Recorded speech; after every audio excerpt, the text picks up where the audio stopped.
Ever since I was younger, I was into video games. Somebody like the fuse so I can bring bad news to all these crews who can't NBA jam with the shoe. Hi everybody, welcome back to a quick beer review. Going back to North Park, my favorite San Diego brewery.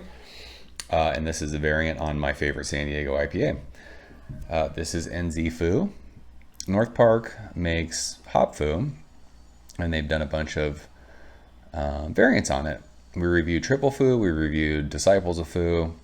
They just released Steve Foo, which we'll review. They released Double Foo. They're getting ready to release Triple Dry Hop Foo.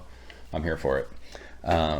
This beer is actually pretty interesting to me. There's a hop in it that I've never heard of before. It is 7.4% alcohol by volume. It says it's triple dry hop West Coast IPA. Freestyle Nelson, Nectaron, and Freestyle Peacherine. I don't know what Peacherine is. Never heard of it. Don't know anything about it. But I've gotten a lot of messages about this beer saying you need to drink this beer and review it. So people seem to be losing their mind over it. It was canned fairly recently, August 16th. Was that 3 days ago? Today's August 19th. So let's do it. For years, Swami's was my favorite San Diego IPA, and we did a little battle beers with Swami's and Hop Foo, and Hop Foo won, which surprised. That didn't really surprise me. I talked about it. Hop Foo is the most medaled IPA in homebrew competition history. It's crazy.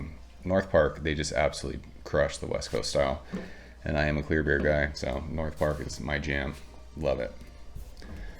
So this beer is crystal clear. It looks like a lager. It's super light. It almost has that green hue like Peter always talks about, just like those super hopped West Coast IPAs. They used to be really like red. They'd use crystal malts. They'd be like super dark. But yeah, this is like straw yellow. It probably looks darker on camera because we sit at this red video game, but it almost has like that green hue, like super, super hopped, and the head dissipated quickly. So yeah, this is going to be one of those crazy, I'm sure, insanely hoppy West Coast, new school West Coast IPAs. Tons of bubbles, even though the head didn't stick around. You can smell it. Ooh, this is, I mean, the hop's called Peacherine. I guess it smells stone fruity and peachy. It's really fruity. That's pretty crazy. Hop Foo is, I mean, they use some old school hops in that beer, so it's pretty dank. Like this beer, it's not really dank to me. It's just like every generic fruit you can think of. Like there's nothing that's really standing out as far as like, oh yeah, I can smell exactly this, but it's just like passion fruity, stone fruity, like juice boxy.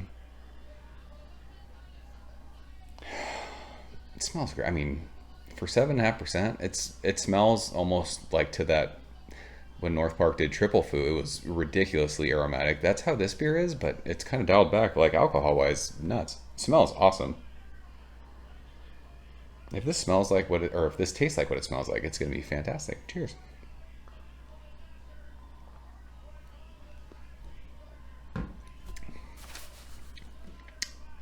And it does.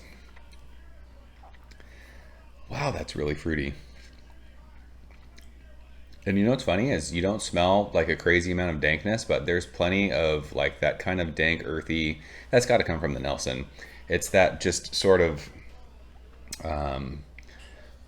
like earthy, dirty, like white grapey, but it's like it's more stone fruity than grapey. It has that dry kind of white wine thing though. Freestyle Nelson's fun. Like they do, there's all these beers that have this year's crop of that hop in it, and I love all of them. Nelson's not for everyone though. A couple of my buddies are just not Nelson fans. They're just people, I don't know. It's one of those things like you either love it or you hate it. I'm a big Nelson fan. And this is very Nelson heavy.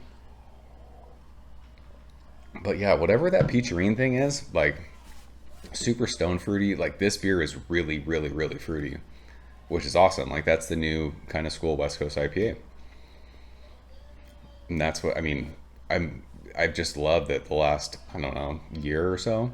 Slice is doing it, North Park's doing it, Green Cheek's doing it. All these guys here in Southern California, they're kind of evolving, you know, what used to be a West Coast IPA, and they're taking it from being like that crazy, intense, bitter, malty thing that Stone did, and they're making it to where you would kind of think this is what a hazy beer would taste like, but in a clear form. So people are kind of losing their mind over this beer, and I understand why. Like this is crazy drinkable for 7.5%.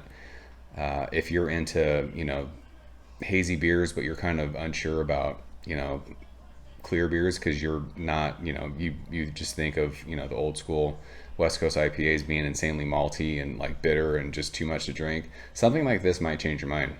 This is absolutely fantastic. I love it. It's super dry. Like, it's kind of crazy because it's, getting towards that 8%, but it makes you want to chug it, which is not a good thing, but it's awesome. I love it. I love that they're doing all these variants on Hop Fu. I'm really stoked to drink Double Fu. And then there's Steve Fu, which was the Fidens collaboration. So all these Fu beers, I'm going to get all of them and drink all of them because they're absolutely amazing. So this is one that's worth your time. If you guys are into trading beers, I would seek this beer out, especially if you're wanting to try some West Coast stuff. This will kind of change your mind, like I said, about these new school West Coast IPAs. If you're a hazy guy, if you're one of those new money haze bros, like this is a beer that it's probably, something you enjoy. So that's NZ Fu from North Park. It's world-class stuff. Like, when it comes to West Coast IPAs, it's hard to beat North Park. I love all the stuff that they do. So that's it. We're out of here. See you soon. Cheers. Thank you for coming behind the bar, in the arcade, all that shit. Ever since I was younger, I was into video games. Somebody like the Fuse so I can bring bad news to all these crews who can't NBA jam with the shoe.